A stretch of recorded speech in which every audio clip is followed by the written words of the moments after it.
Thank you for having us, Yep. and enjoy the rest of your day here at SeaWorld. Yep. Are you supposed to have like permission to record people? Not on this one, no. But in public it's fine.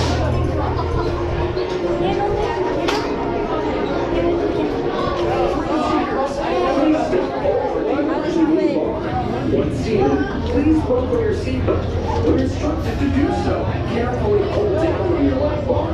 Your left harness must be in a properly placed position and close to your body. Ensure your legs Make sure you take your glasses off, okay? Alright. under the shin pad. Be sure personal items do not interfere with the harness system. When the ride operator approaches, please raise your hand so they can check the harness for you. During your ride on Icebreaker, keep your hands And glasses, thank and you. legs down and inside the train at all times. Hold on to your lap harness, face forward, and keep your back and head